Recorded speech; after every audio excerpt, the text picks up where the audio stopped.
Hi, everybody. Welcome to Films and Stuff. I'm Ethan, And I'm Pete.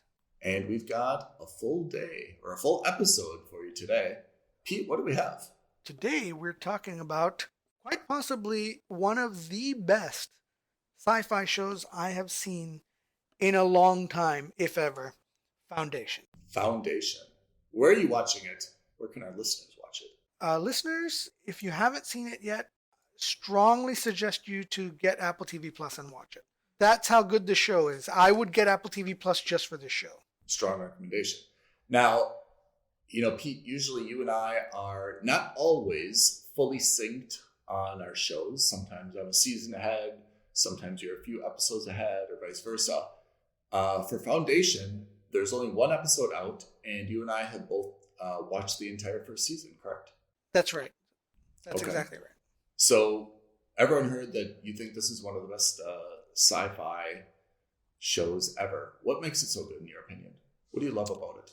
Oh, man. What don't I love it? First of all, it's a visual masterpiece. Like they spared no expense on the visual effects, right?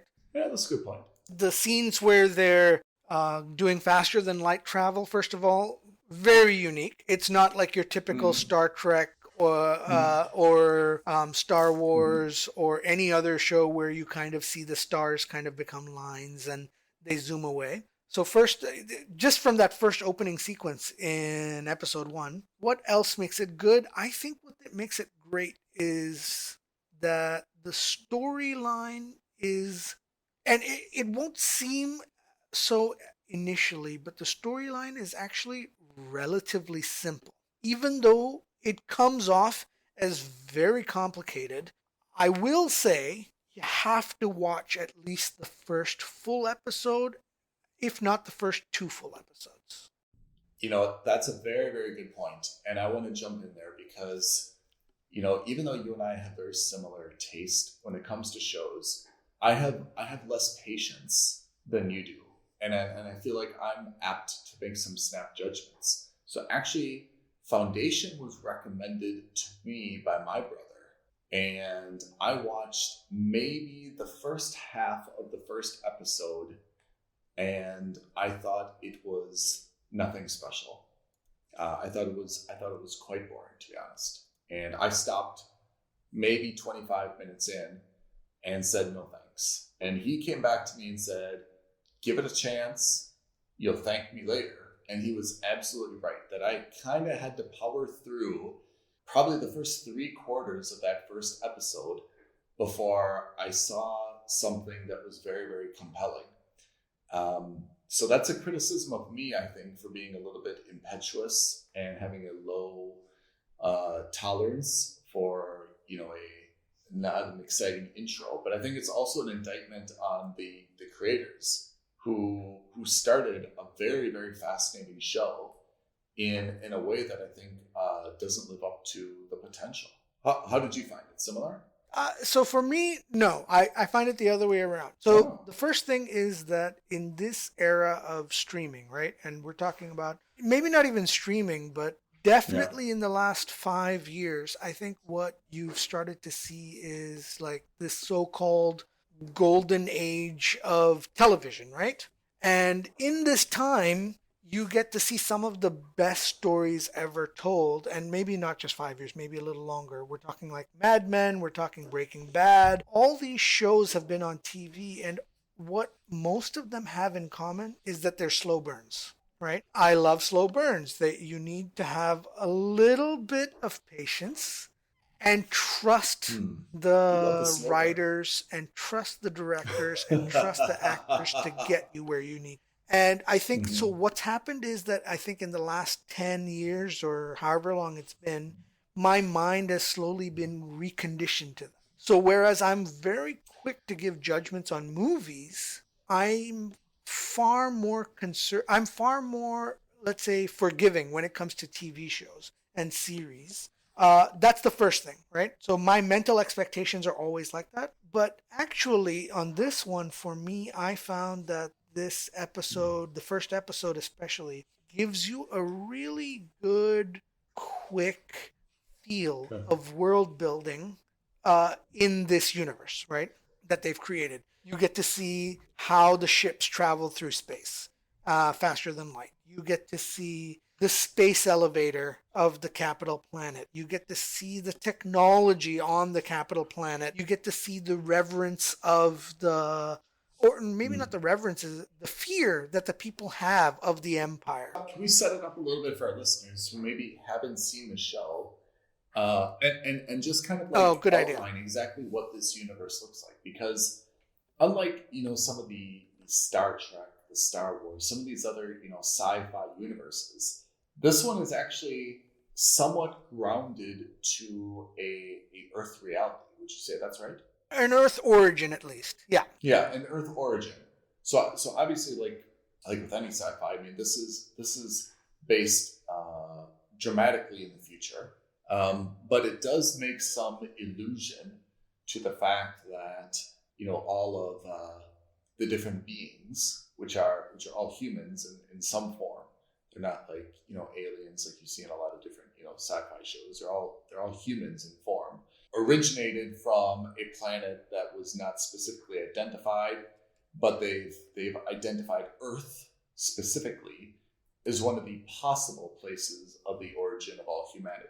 So I thought that was an interesting little throwback where they acknowledge that all humans kind of came from the same place, but they're saying that was so long in the past that it's not entirely clear which planet they came from. So I thought that was an interesting little wrinkle. And then I think the other thing we should acknowledge, Pete, is that this is set up that, would you say it's a galaxy or a universe? Like, what's the term to encompass where all this takes place? They use the term their solar system, or their, not solar system, but their galaxy. Right? Okay. So they've got multiple stars in that galaxy that they've explored, right? So there's a galaxy. Yeah. So there's a galaxy of humanity, right? And it's governed by what they refer to as one empire. And I think that's one empire. That and the details to me get really compelling. That's right. That's exactly right. So we don't know the full details of how this empire has come into power, but this empire is basically run by one man. And what you quickly learn is that this one man has been running the empire for 400 centuries. Or no, 4 centuries. Yeah, sorry. 400 years. Yeah, 400 years. That's right, 400 years. But it's been the same man. But what they don't explain, or at least what I didn't catch until maybe episode 3 or 4, was that how this one man has lived for so long is that he's been cloning himself. And so the empire is run by 3 people: Brother Dawn, Brother Day, Brother Dusk. And they're all the same. They're clones of the first original man. His name was Cleon. And Brother Dawn is the youngest, and he's there to learn from Brother Day. Brother Day is the emperor in charge. And Brother Dusk is the emperor that's going to die. He was the emperor of the last generation. And he's like the elder statesman who gives advice. Think of him as like think of this as like a one-man board of directors, right? And so you have your intern, you have your CEO, and then you have your advisory, all run by the same character, right? Or by the same character, just in different stages of their life. I thought when that wrinkle came to me, or not that wrinkle, that revelation, that part of the story, that revelation part of the story, that's when I really got hooked into that, because I thought that was so creative and so clever and actually so practical. If you were going to rule a galaxy forever, that seemed like a very intelligent way to do things. And it also acknowledges, I mean, these are still human beings. It's strange they have not, developed, a way to like stop aging or slow aging or live indefinitely. They still acknowledge, they're aging human beings, which is also pretty realistic when you think about it in 400 years. And it avoids all the pitfalls of those, the not aging. Oh, you don't get to experience life, blah, blah, blah. These guys are all experiencing life to their fullest. Just they're doing it again and again and again. Absolutely right. And Pete, one of the things from a real practical perspective, because you and I love the production elements of these shows, Season 2, Season 3, Season 4, and beyond, the characters don't have to age. They've built into the storyline That's the right. opportunity for them to kind of continue to recycle themselves without. We've seen how many shows where people get different haircuts, different makeup, they grow a mustache, they put on the fat suit or something, right? Yeah. To kind of to demonstrate that they are aging. Or you see something where, over the course of 7 years, they just kind of like age naturally, but it doesn't kind of match up to the sequence, within the show itself. So I thought this was a very, very elegant solution to a real problem, whenever you have, multi-series programs. So I was hooked absolutely after that. But now we get into the main issue, which is the foundation, right? Oh, right. So the overall premise of this story is that there's been a math competition. A woman from a young girl, actually, from a planet that is like filled with religious zealots who have, spurned the ways of science and technology, solves this math problem, wins this competition, and is invited to the capital planet to work with the most famous and most prominent mathematician known to mankind. She goes there only to find out that the whole competition was a setup and that that the mathematician is going to be found guilty of committing heresy. And math is referred to. We call it math because we're not mathematicians, but I mean this is like a discipline of mathematics called they call it psychohistory, correct? Oh, that's right. That's a good point. So it's not like 1 + 1 is 2. No, this guy has created a formula in this special math field that can predict the future. Yes. Yeah. And so he's committed he's found guilty of treason because his math proves that the empire is coming to an end. So essentially, this is Jared Harris, right? That's right. Our good friend Jared Harris, we love from Mad Men. What else? Sherlock Holmes. Chernobyl. That's right. Yeah. So he essentially says through his very complex algorithm based on this discipline of something called psychohistory that he's identified that the empire, which has remained intact and peaceful throughout the galaxy for over 400 years, is going to come to an end at a near but undetermined time. And his position is that this cannot be stopped or avoided, but the disruption can be minimized, if they take a few dramatic steps. And of course, right. So from 30,000 years, he's convinced that he can bring down the anarchy that will ensue from 30,000 years down to 1,000 years. I have to say, Pete, how do you feel about this if you're the Empire? What would your reaction be if someone was, saying such a thing to you, though? Right? I mean, look, all things being equal, I'd probably have the same reaction, right? I've been emperor for 400 years. My cloned brothers have led this world and will continue to lead not this world, but this galaxy for however many years, right? Like at this point, I would have a pretty gigantic ego, right? And I'd probably, if anyone threatened that, or even threatened to threaten that, I would be more than happy to get rid of them, which is effectively what happens, right? So the emperor says, okay, fine. Yes. He finally is convinced that this could happen, and he sends Jared Harris and this young woman and all of the people who follow this path. Like basically his followers, right? I mean, it's kind of a movement of like doomsayers, and say, okay, we're going to set up what's called the foundation on the outer skirts of our galaxy. And that foundation, very, very, very loosely defined what it is. But it's effectively the human equivalent of the seed vault in Norway, which is to say that when everything falls to crap, you can come to we will teach you again math, language, how to harness the powers of the sun, how to travel in space, that sort of thing. That foundation is basically a repository of all knowledge that has been accrued over the last 15,000 years. Well said. I have to say that's a very, very concise summary. And I like the analogy to the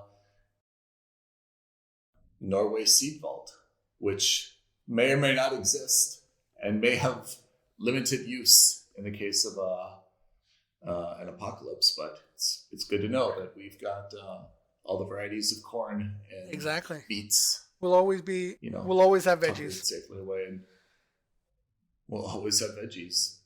Thank God we've got some carrots. The basic premise is that this group of mathematicians and followers are sent out to the edges of the known galaxy to set up this repository of all knowledge. And that's basically it. Without us knowing more about this world, that's all effectively happens within the first 2 or 3 episodes. What do you think of the cast?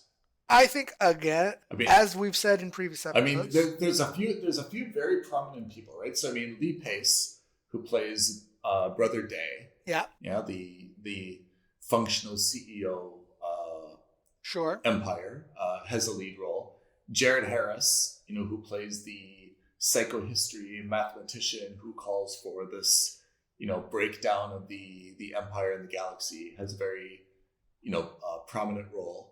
I don't know anyone else in it. Apart from that, to be honest, I do not know anyone else, although they're extremely talented and accomplished. I don't recognize anyone else in the show. And there's a lot of, I feel kind of, at least in this first season, that apart from those two, and who is the young girl who wins the competition? Lou Lobel. Yobel. I don't know how I don't know how to pronounce that surname. What is her name? What is her name in the Gail Dornick. Yes, Gail. Yeah. Gail, Gaal. That's right. Yeah. So Gail Dornick obviously is a very very prominent role as well. But apart from that, they do a very good job, I think, of rotating a lot. And it's hard to find anyone else who gets a whole lot of screen time or prominence kind of apart from that, right? Mm-hmm. Which I think is one of the nice parts of this. Let's get into the later part of the series. Actually, who also gets a shout out is her daughter, right? Not shout out, but screen time. Yeah. Right? Absolutely right. Yeah. And we don't know that she's her daughter until Salvor until the end of the series. Spoiler alert, by the way. Yeah. Spoiler alert. We got to it earlier than usual. Earlier than usual.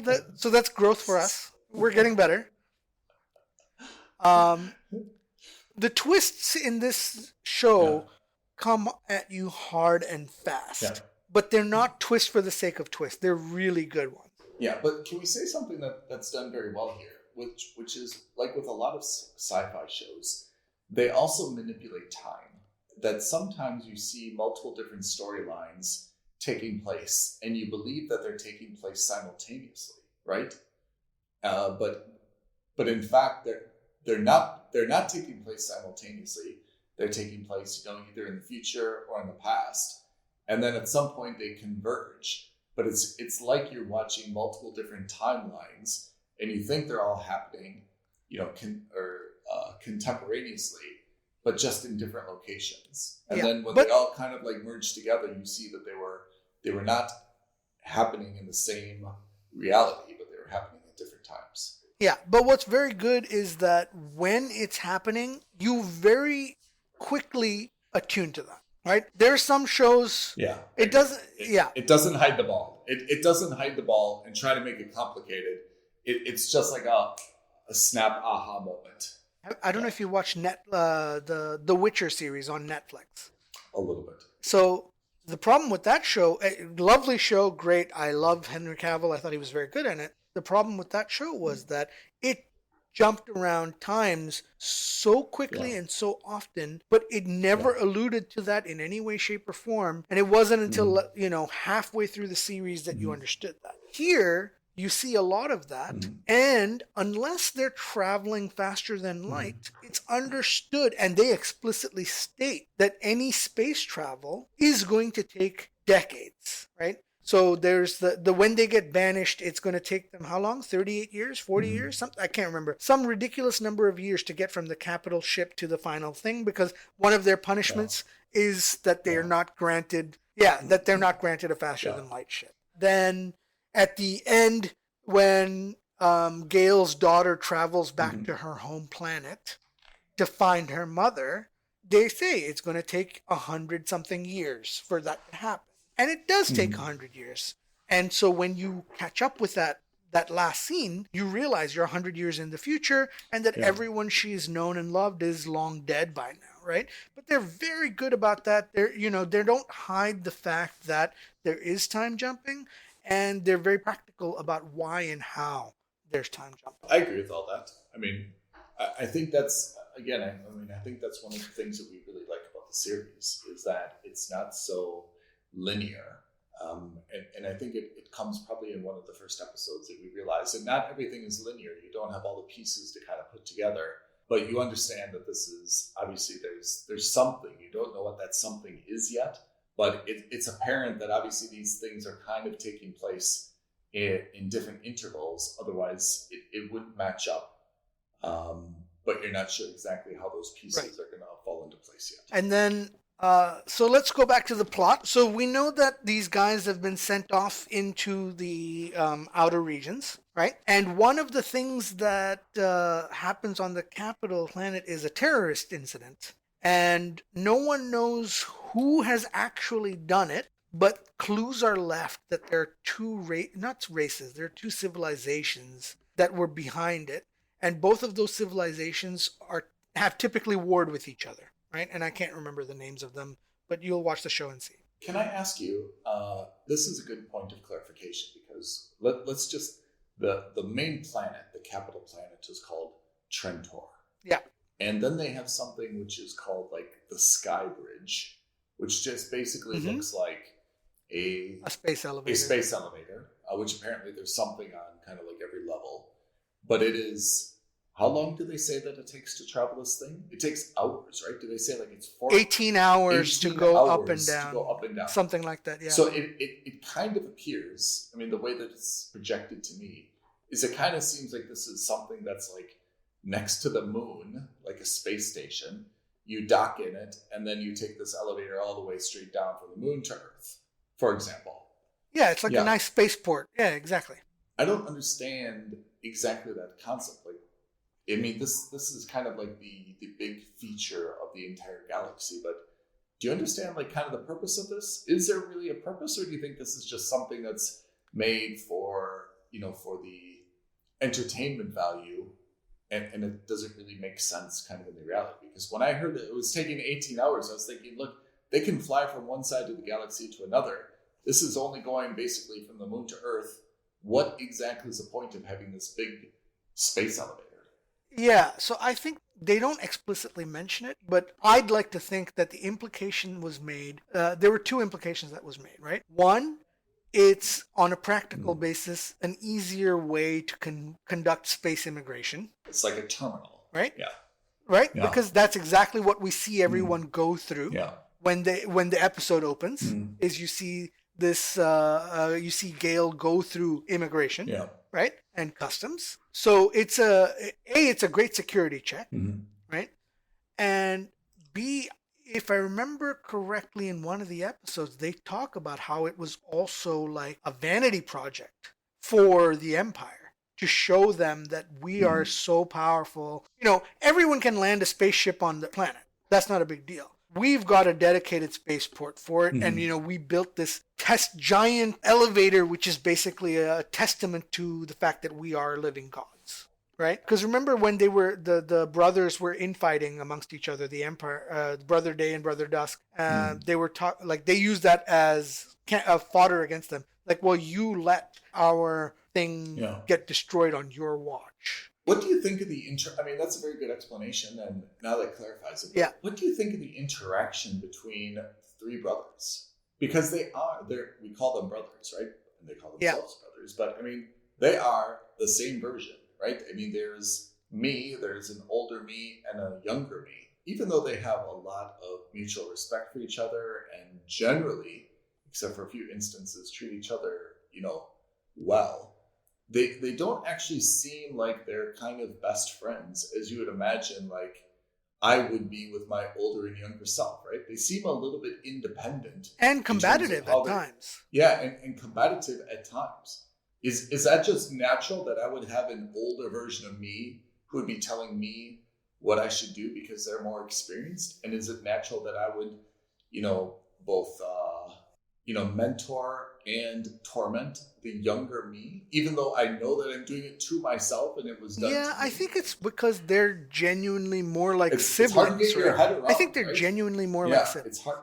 Which is to say, you have a brother, I have an older sibling. We've all been through that, right? We understand that it's natural for infighting and swiping and sniping at each other. And where it becomes interesting and where, upon further reflection, one of the final twists in the show, or surprises in the show, maybe not twists, but one of the surprises in the show that doesn't seem as surprising is that if you break the dynamic of the brothers between the first half of the season and the second half of the season, where they're playing each other, that they're the same character. So Brother Day is the same character in episodes 1 through 5, but he becomes Brother Dusk in episodes 5 through 10 or 6 through 10, for example, whatever the numbers are, right? Where it becomes interesting, he's like 8, 10 is where it becomes interesting is the change from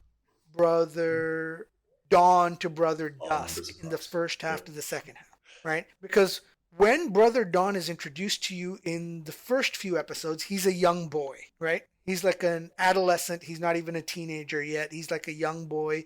And he's like 8. He seems fearful. He seems, like scared of things. He doesn't understand what's going on and why these things are happening. But then you see him when he's older as Brother Day, and he's really he's a tough man, right? Like he is experienced, he's well versed, he's a badass, he's ready to execute people. He's, he does the things that he was taught and he understands is right for the Empire and his family. And by his family, I mean himself. He's a badass CEO. Yeah. But you see that shift in the second half between Brother Dawn and Brother Day and Brother Dawn and Brother Dusk. Comparatively, if you compare the two, and then why, and that the reason why is because he's genetically not the same. Yeah, I mean, I think that's a big reveal, which is, we don't know it. At first it was because they're not genetically identical.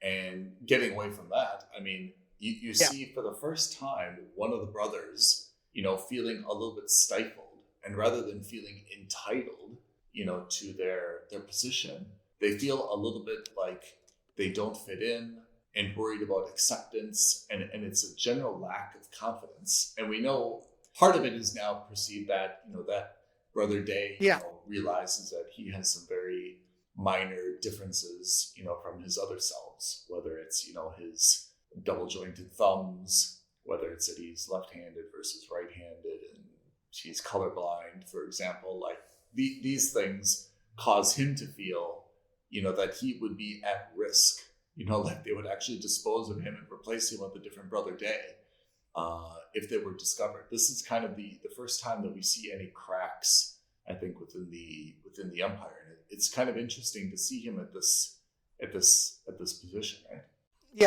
Yeah, exactly. Yeah. So I think that to me is an interesting dynamic, or the interesting change in dynamic, right? Is you get a good explanation for that, and it's unfortunate.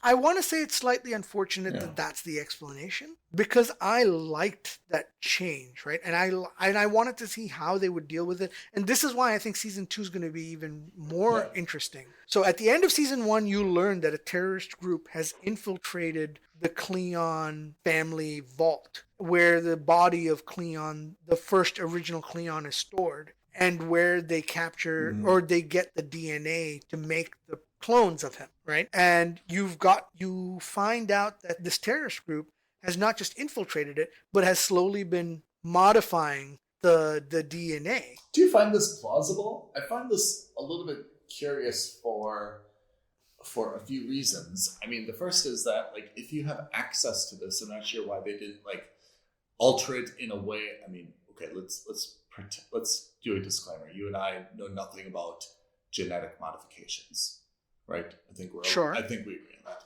So I read the Wikipedia, but that's about it. So I'm not sure this is even possible, but to the extent that you're going to identify that some unknown group that is anti-empire has gained access to, this DNA material, do you really think that they've modified it intentionally just to kind of create some color blindness or otherwise? Why wouldn't they make the person, like physically disabled or, some type of other, like mental handicap?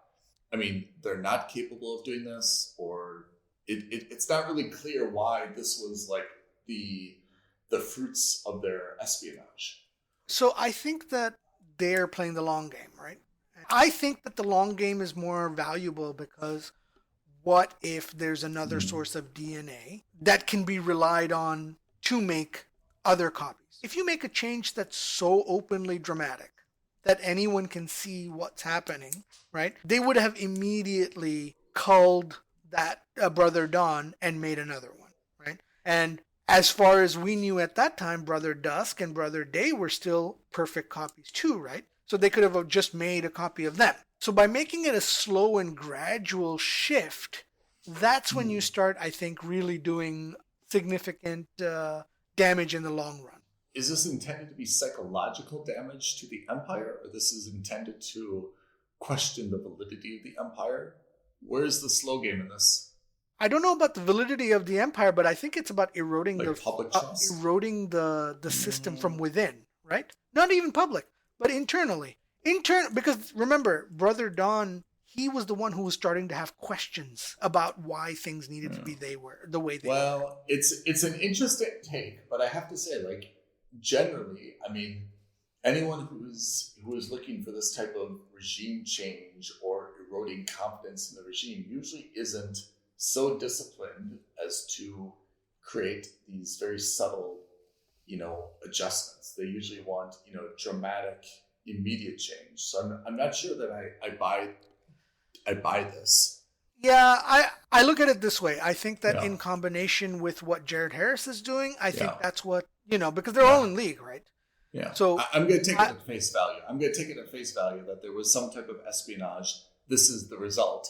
I'm going to just kind of like ignore whether they were very poor genetic modifiers and this is the best they could do, whether there is a more sinister, whether this is just a one-off copy. But obviously something has taken place intentionally to prevent the Empire from, replicating itself in a perfect copy. And as you mentioned, it does create a lot of internal problems. How those are resolved, neither one of us know yet because we haven't seen season 2, but obviously it does create something that's interesting to keep an eye on. But, yeah. Sorry, and to clarify something, what we learn in the show is that Jared Harris wasn't necessarily lying about the downfall of the Empire, but he wasn't being honest about the whole situation either, because it turns out that he was basically leading a revolt. And you find out that he's the head of this organization that he's created. He's kind of tailor-made to be the revolt against the Empire. So let's break this down into 2 ways. The first is there's kind of 2 different parts of this show, right? There is what's happening on Trentor with the Empire, which I find to be extremely. Oh man, I couldn't. I kept looking forward to that more than what was going on in space. I agree. And then in, let's call it space, there is the Foundation, right? Led by Harry, right? The Jared Harris character, and Gale. Mm-hmm. And those folks who are kind of leading the Foundation. This I'm a little bit on the fence about. There's some very good action scenes. There's some very good events, to be honest, that take place that I found like pretty good. But just in terms of like the overall mission of Harry, I'm still not really like clear on what he like kind of intentionally manipulated, what is an unintended consequence, like how much he actually planned for this and how much is just kind of like the outcome. What's your sense on it? This is all like predetermined, or you think this is unintentional in some ways? So the way they've plotted it out is that Harry is this, or the way they've implied certain things. He's like a master manipulator, right? And that he's playing chess. He's playing 3D and 4D chess, and he's like 1,000 moves ahead of his next opponent, right?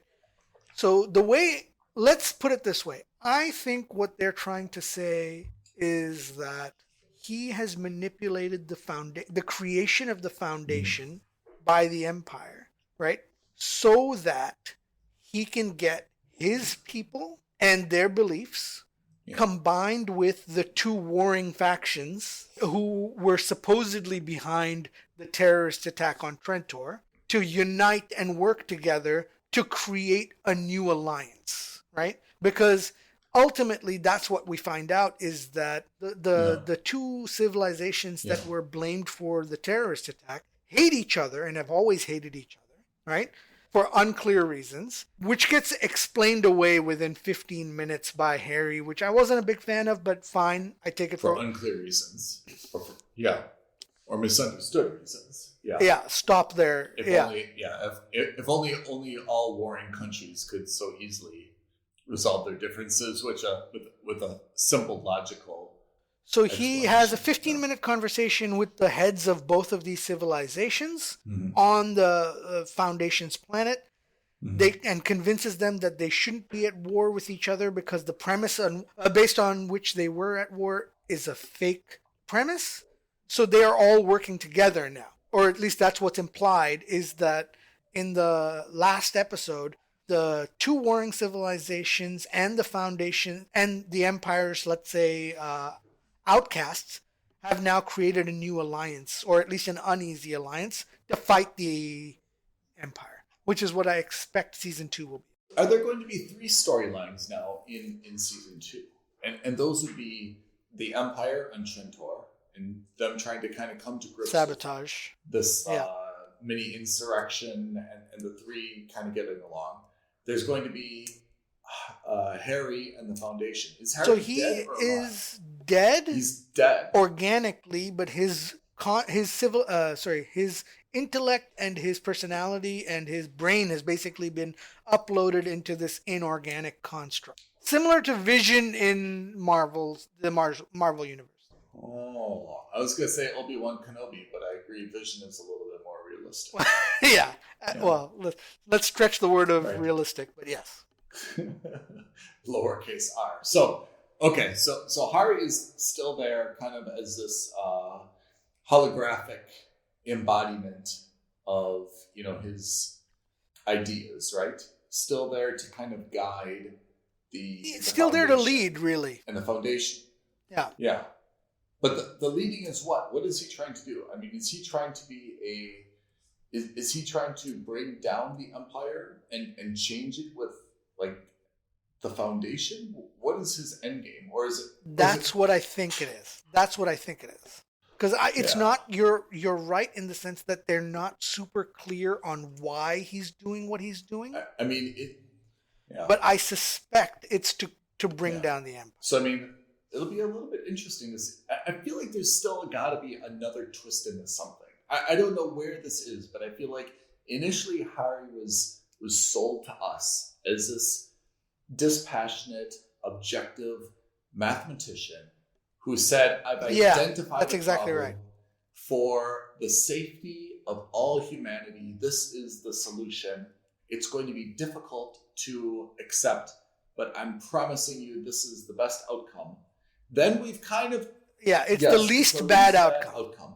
Then we've kind of seen that twist a little bit, and we're like, hey, this guy's very manipulative. Is he trying to do a power grab for himself? Is he trying to damage the Empire, because of some vindictiveness or score to settle or something else? But I feel like there has to be another big reveal in terms of who is Harry, because there seems to be something else yet that's kind of driving, what he sought to do, right? Wait, say that again? There seems to be some secret not yet revealed, or some event not yet revealed that's driving exactly what Harry is trying to achieve, right? Yeah, yeah, and how he wants to Yeah. achieve it. He's been very coy, especially as that as that hologram. He was a good guy, and now he seems like a bad guy. Is he? What do you think? That's the thing, is that he seemed like, I don't even know if he felt like a good guy or a bad guy. I felt like like you rightfully said, he just seemed like a guy who identified a problem, right? He seemed like the true neutral. Yeah. Whether you like it or Yeah. not, this is going to happen. In my belief and Yeah. with my math, I can prove that my solution is the least bad way to get out of this situation. And that's all I'm proposing to you. And then, 7 episodes in, he turns to say, guys, guess what? Yeah. I was actually lying about that, or maybe not being super genuine about that. And then we're not fully sure what his new motivations are. So I don't want to say he's a good guy. I don't want to say he's a bad guy. I do want to say, all right, well, but I want you to say that. My gut says that the Empire, the guys in the Empire, the Cleons were right, is that he was a revolutionary. And at the moment, because I like the Cleon storyline so much, I'm siding with the Cleons. I'm siding with the Cleons as well. I do like them. And that says something about you and I, but we'll get into that in a different episode. But I think at the end, he's going to be a good guy. But I think that we're going to go through a phase where we're going to see him do some very bad things, or learn that he did some very bad things. And we're going to have to, as an audience, kind of find a way to believe his justifications for why he's doing some bad things for a good cause, right? Which is the ultimate test of a lot of audiences, right? Which is, we always want it to be good or evil, and we have a lot of ambiguity when we find someone who we want to believe is a good guy doing bad things for a good purpose, right? And it causes us to kind of adjust our value system, right? Because we kind of use things like for the greater good, or you need to take one step back to take 2 steps forward, or whatever other kind of cliche applies. Yeah. The one thing is that Jared Harris, I mean, a very well respected actor, doesn't really have this reputation as a good guy. If this were, for example, Will Smith, or think of someone else who's kind of like an A-lister. They've got a reputation, like The Rock. Let's say The Rock, for example, right? The Rock, well, forget Red Notice. Let's not talk about Red Notice, please. But generally is a good guy, right? And then I think you could see the character arc, which is, no way can The Rock be a bad guy. I'm sure that he's got a reason for doing all these bad things, and you kind of would be able to kind of anticipate where this goes. Jared Harris, as any character, and even as an actor, doesn't necessarily have this ingrained reputation as, always a good guy, right? I mean, he was a good guy in Chernobyl, but I mean, apart from that, in Mad Men, he took his own life. So, I mean, it would not be inconceivable to actually find out that he's the antagonist, that he's behind the insurrection, that he's disrupted peace in the galaxy, for his own selfish, reasons. Which would be a great twist in the other way. I think that because we should be behind the Cleons. Well, because in so many shows have we seen that, this ragtag group of outcasts become the saviors of the galaxy. The rebels, right? It's always the rebels versus in this case, the Empire. It's always Empire. And that's in this right. case, we actually have an empire. Yeah. Right. And in this case, it could genuinely be that the rebels are actually terrorists, right? Sure. Unwitting, for the most part, because even the guys in the Foundation, there were times where people were like, no, we have to follow the plan set out by Harry, right? But they're just doing this on blind faith of Harry, not because they believe his math, because they believe his psychohistory. Why I don't think that's going to happen is because Harry's math is like a precursor to the powers that that Gale has. Remember? Because it gets outlined to, like, we see flashes of times when she able to tell that something bad is about to happen before it happens. So like moments before the space elevator explodes, she tells Harry something's happening. And then in the space station, in the ship, he lets the meteors crash into her. And before it happens, she instinctively puts up a shield to protect her face because she knows exactly what's going to happen and when. And you find out that he's got, like, his math is potentially a precursor to her powers, which is like this omnipresence, or like, it's almost like this Minority Report-esque superpower where she can tell when. I think Gail and Salvor, her daughter now, I think for me, it's very clear they are going to be the protagonist. They are going to be the moral compass of the show, and they are going to, be trying to effectuate the good outcome. What I'm not sure about is, does the good outcome mean that they're going to be battling against Harry?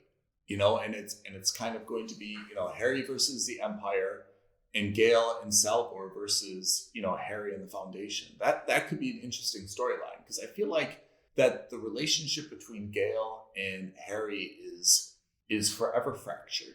And it doesn't seem like both parties would be taking on the Empire. Gale doesn't really seem to have anything against the Empire in the first place, right? So that's right. So, and to be fair, the Empire is all she's known her whole life, right? So right, but it doesn't seem like she has anything negative. So I wouldn't mind this showdown where it's kind of Harry versus the Empire trying to manipulate the galaxy against the Empire and create all these like micro problems, and Gale somehow trying to find a way to, stop Harry. But now they're basically in different timelines, right? So Gale somehow has to. No, they're not in the same. They're not in different, because remember, Harry is now living forever because he's in an artificial construct. We end the series with Gale's daughter Salvor, biological daughter, not actual daughter, but biological daughter Salvor, flying back to to Gale's home planet. They meet each other after 100 years because Salvor has been waiting in cryostasis for 100 years. Because where did Gale give birth?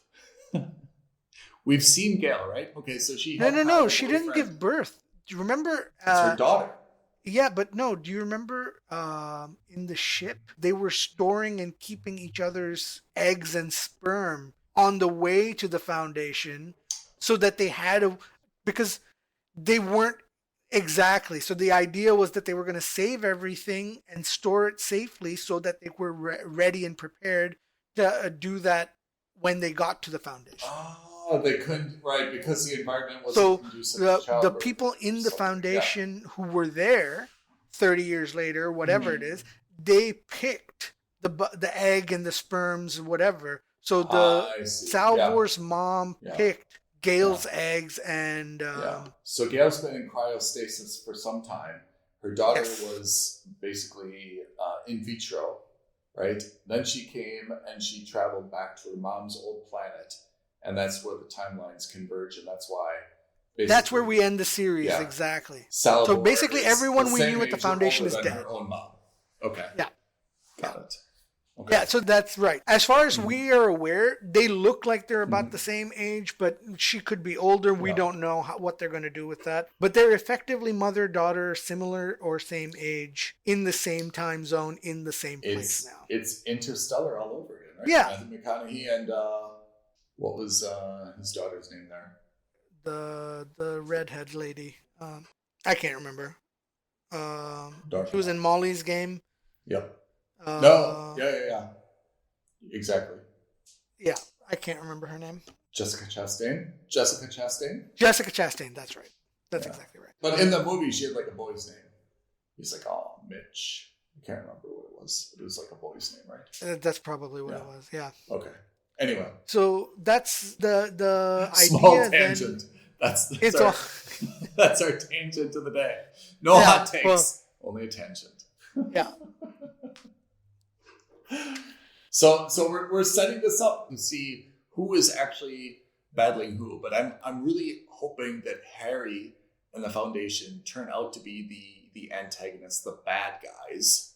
The actual bad guys. Yeah, the actual bad guys. It'll be, or Harry becomes, because he's now this artificial intelligent construct, right? And we've seen one AI in the show already, the Cleon's like helper. What I think would be hilariously interesting would be that it becomes Harry singular becomes the bad guy, and even the people of the Foundation have to work against him. But because he's this artificial construct, he becomes all powerful. He doesn't have the programming that limits the same robot that works for the Cleon, right? Because she was a true AI, but then gets limited down by her programming and is now forced to be basically their servant forever. What do you think is the likelihood that this entire thing was manipulated by the Cleons themselves? Is there a storyline in the sense that the Cleons did this? What, where they sabotage their own space elevator? I mean, maybe. Maybe it's been done because they also know that, like the political tide is turning against having a singular empire. So they're trying to manufacture their own conflict, as a way to, galvanize people for them and literally turn Harry and the Foundation into kind of like the bad guys, or in a way, kind of shake things up, to continue to empower them to do what they want to do. I mean, now you're talking about the plot of the Matrix. Yeah. Right? This is a bit of a... I feel there has to be some twist with the Empire. I mean, right? It cannot just stay dawn, dusk, day, not in that order, right? It can't just stay those guys fighting the Foundation and trying to keep things together. There has to be at least one of them that have somehow, willingly or otherwise, kind of set these events in motion. What would be interesting is if Cleon the First had programmed the robot to do that. Yes. And they uncover that. Demerzel, right? Demerzel is a little bit creepy towards the end, right? Demerzel is Laura Byrne, who plays, the AI, the caring robot. Wet nurse. Yeah, exactly. What is it called? Maid, wet nurse. Like nanny. Nursemaid. Nursemaid to the brother Dawn, although sometimes she seems to be the concierge for brother Day. Yeah.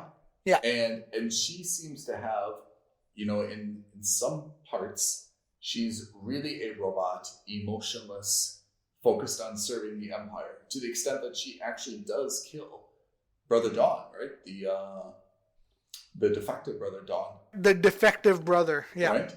So, I mean, she has an unbending loyalty to the Empire, although we've seen some of her behavior where she seems to have, like, some of her own religious beliefs or spiritual beliefs. And obviously she has a small meltdown where she rips her face off and screams, and there's certainly something about her which indicates that she's torn between kind of two different, programs that she has, right? One which is... I think it's her true AI programming is being suppressed by like this programming by the Cleons, and I think that's what's at battle. And what I think could happen, or one possibility of is that battle, like she wins that battle, or the AI wins that battle, and she ends up siding with either with Harry or with the Foundation. Yeah, certainly we haven't seen the end of this, and it doesn't seem like this is going away. It seems like it's going to be more pronounced, that she's going to be kind of, leading this small double life where she's, extremely dedicated to the Empire, but at the same time, she's got her own kind of belief system that seems to be at odds with what she's doing. Yeah, and she's clearly hating what she has to do. What she drama didn't want to... in a robot? Why are you getting all these cyborgs if they've got like all this drama? Isn't that a little bit frustrating to you? It's not, but at the same time, this is one of those subplots that's actually interesting to me. Yeah. Right? So Do you think this is Westworld? So I only saw the first episode. Oh, sorry, first season of Westworld. So I can't comment on anything beyond season 1. But but remember, this is what we were talking about with For All Mankind. The problem with subplots is that they have to drive the main plot forward, and they need to be interesting. And in this case, super interesting, right? Because we don't know. There's a secret there that we're still trying to uncover. We don't know what it is yet, right? And we know that whatever the resolution of that conflict is going to be is going to have a direct impact one way or another on the main plot. Okay, so 2 questions about this. First, are these subplots too subtle? And the second question is, do we have enough characters in this show? We've gone through a lot of characters who have made, let's say, 1 episode or 2 episode cameos, right? Brother Dawn, right? Cassian Bilton. Okay, he's been killed by Demerzel. Yeah. Then we had Gail's boyfriend who died or was executed, right? Yeah. Then we had Salvor's boyfriend. I'm not sure exactly what he's doing. Salvor's mom, Salvor's father. We have enough characters, but they're going to change often because of the way time works in the show. Same thing with Azura, right? The guy that Brother Dawn, tried to run away with. Life, right? yeah. Okay, now she's sentenced to some type of exodus. Yeah. So, I mean, we've gone through, to be honest, a lot of characters, 1 or 2 episodes. Farah's dead, right? Yeah, she died in that Who's show. kind of She died in that last episode. Team. Yeah. So, I mean, a lot of folks have played, Farah, for example, right? Played like a very prominent figure, for 2 or 3 episodes. I mean, she was extremely important to this, and then she was shot and killed. So, I mean, I feel like we're very limited now to the number of characters at the end. We've got, Dusk and Day. We've got Salvor. Gale is back. Hari, obviously, is going to appear holographically from time to time. And we've got Demerzel. Demerzel is a robot. I mean, she's not supposed to be a lead character unless something is going to dramatically change. Do we have enough people in this show? I mean, it seems like they've got to usher in an entirely new group in season 2. So I think what's really good about this is that the main cast of characters that are going to stay, let's say, prevalent through the series, right? We're going to have what I expect now. Yes. Gale, Salvor, right? So mother-daughter. Yes. Harry, the pro/antagonist we don't know yet. Okay. You've got Brother Day and Brother Dawn. Brother Day and Brother Dusk, because Lee Pace plays both of them. Okay. And so let's put it this way. The brothers, right? There's always going to be 3 of them, right? So those, and the robot, those are going to be let's say the mainstays of the show. Is that enough? No, I think, so what I really liked about this show is that the supporting cast, even though they're not there for a long time, whether it's only 7 episodes or 8 episodes, and we don't know how many seasons this thing's going to be, they play a very valuable and impactful role, right? Yeah. So like that Indian lady who played, what's her face? Farah, yeah? Yeah. Farah, only there for the 6 episodes or whatever number of episodes it was, strongly impactful role, but once the objective of her character was played out, she was killed off, right? As were other characters like her adoptive father, like Salvor's adoptive father. Yep, Abbas. Yeah. So all these people play their roles to achieve some plot contrivance or plot related goal, and then they introduce new characters, right? This is following very much a Game of Thrones, model then, right? Where you're going to always be introduced to, I don't know the name, the Klingons, right? Like you never heard of the Klingons before, and somehow the Klingons are going to be introduced. I know I'm combining all my sci-fi, but they will be introduced, and then they will have a leader, and then we're going to really get to know this leader, and then they'll be ushered in and ushered out, and then a new group will come in. It seems right now that they're kind of following this. And to be fair, and to be very frank, I'm really only okay with that because of how strong the story elements are and the plot elements are for the Cleon family and for the Foundation. I am super psyched to see what happens with Gale and Salvor, and whether they both have this Mm. superpower of being able to pre-sense danger, right? And what that does for them. I'm Yeah. super intrigued to see what Yeah. happens with Jared Harris's character, with Harry. Like, I want to see whether he turns out to be the good guy or the bad guy. And I am 100% all in for the Cleon. I want them to be, the long lasting guys because their story is super elegant and super interesting to me, right? Even that quote unquote diversion. And Demerzel. I'd be really disappointed if Demerzel is not part of a much wider, like plot. Or maybe not plot, Yeah. but wider storyline where she continues to both, undermine and support. Yeah, and I imagine that she will be. I imagine that she Yeah. will be because I think one of the other things is that you've seen in this season is that all of the brothers have kind of become overly reliant on her for everything.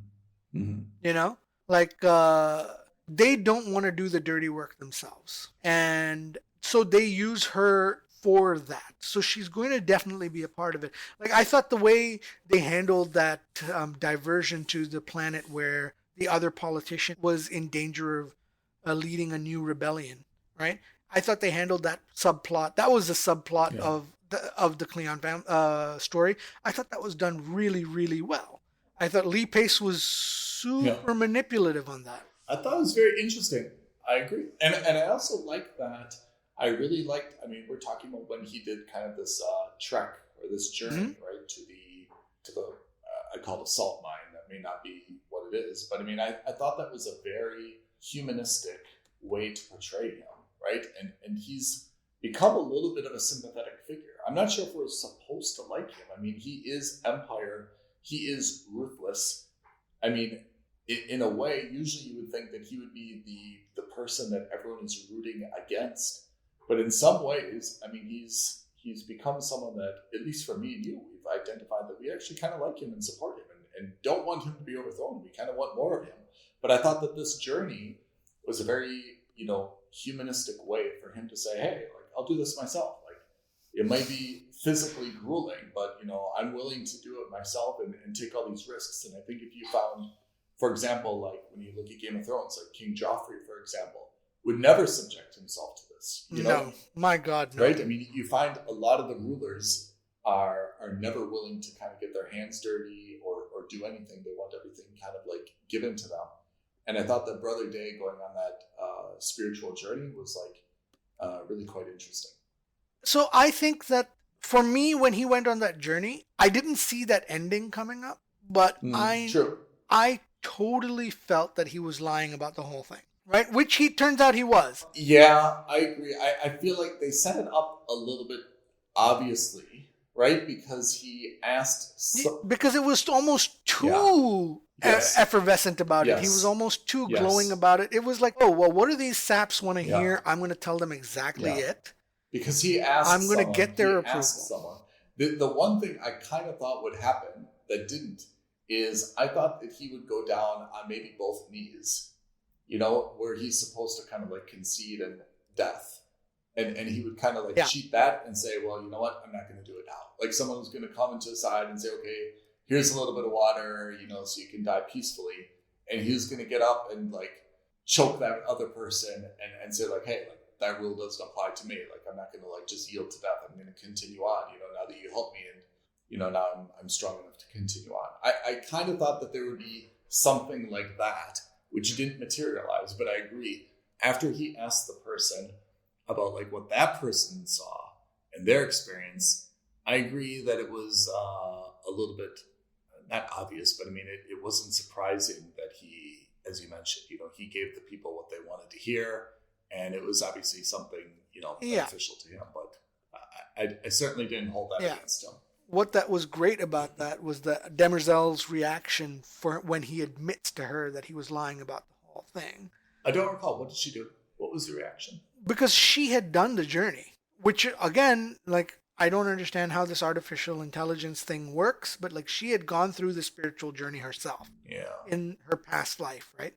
So she was like unhappy that he had lied about that. And then in the same sentence to say, and I want you to go take care of, or in the same conversation, to go take care of that political dissident, Yeah. essentially implying, I need you to go kill her. Right. Yeah. And so, she's resigned to her fate, but she's not happy about it. Yeah. A very high.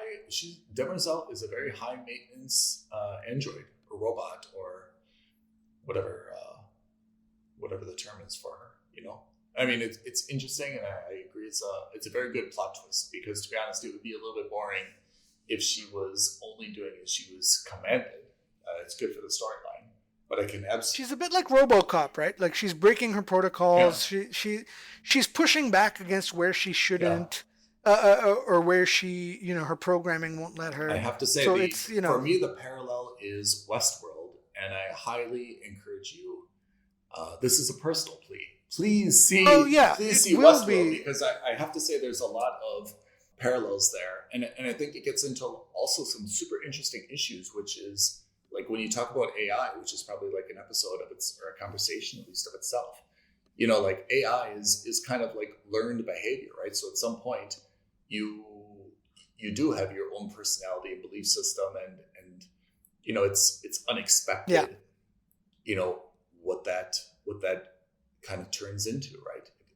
And Demerzel has kind of exhibited that. No, I agree. I will watch it just because I saw the first season. It does have glimpses of it, or she shows glimpses of it, especially of Tandy Newton's character. Yeah. In the first season. Yeah. I mean, is this worthy of a tangent? Everything's worthy of a tangent. Well said. I'm all in favor of tangents all the time. So I mean, I think we aren't going to get into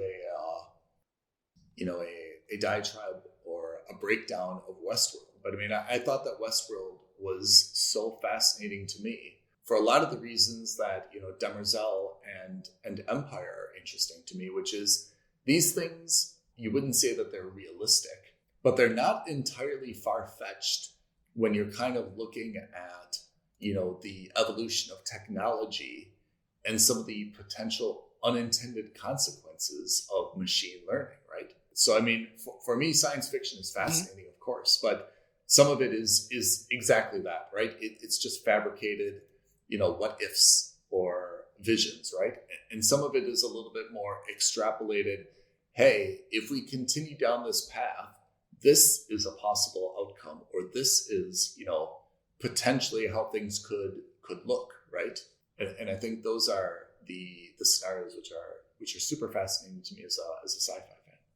Right. So put that on your watch list. And I know I've got a number of things on my watch list, and I think we should find a time to give those to our listeners as well. I agree. So Foundation, final thoughts. Absolutely worth watching.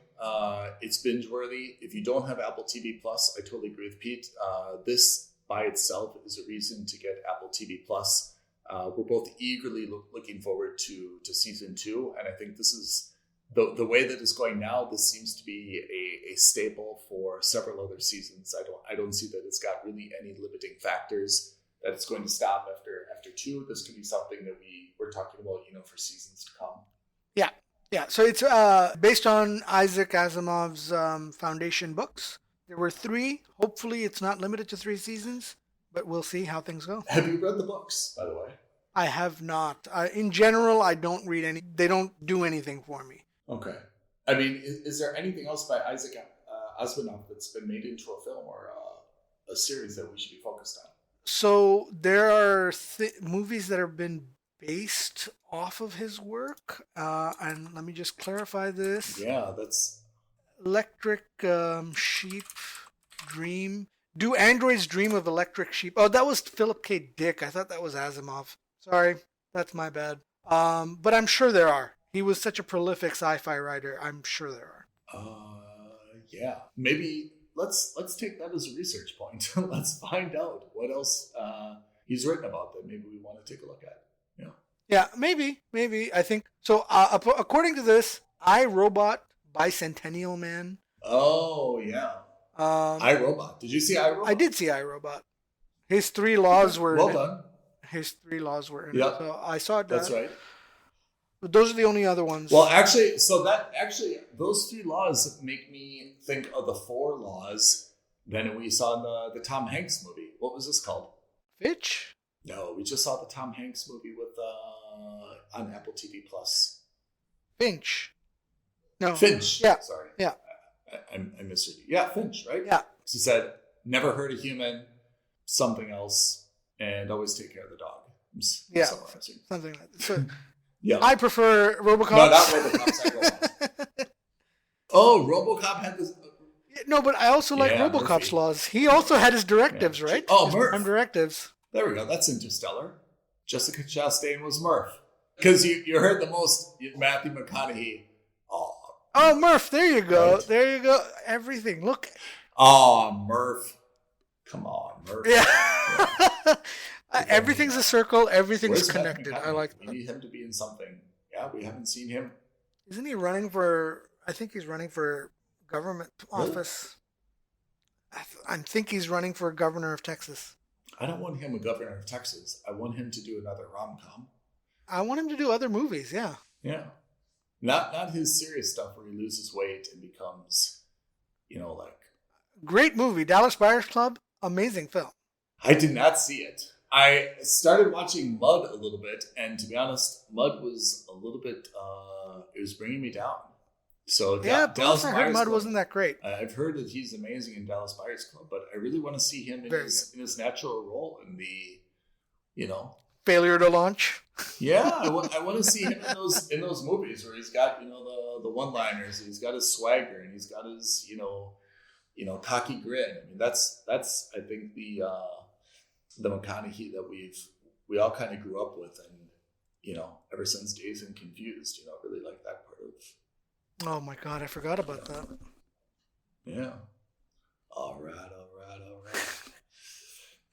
All right. Speaking of all right, okay. So thanks everyone for listening in. I think that's what Pete said about buying Apple TV Plus only for Foundation is absolutely true. And we'll catch you next time when we'll talk about what will we be talking about next time. Next time we are talking about Ghostbusters, and we're gonna give the reboot. No, the officially the official third movie in the series. Official third movie. And we're also going to talk about Spider-Man and give you guys a quick run through of what's been going on in the Marvel Cinematic Universe's version of Spider-Man. So that should be in time for its release coming up the end of this year. So Spider-Man being released for the Christmas holiday, right? Yeah, that's exactly right. All right. Should be out in the next couple weeks. Spider-Man it is. Thanks everyone for listening in with us. If you want to get in touch with us, you can always email us at filmsandstuffpodcast@gmail.com. Send us any comments, questions, concerns. We're always here. This is Ethan. I've been Pete. Have a great day. Thanks again.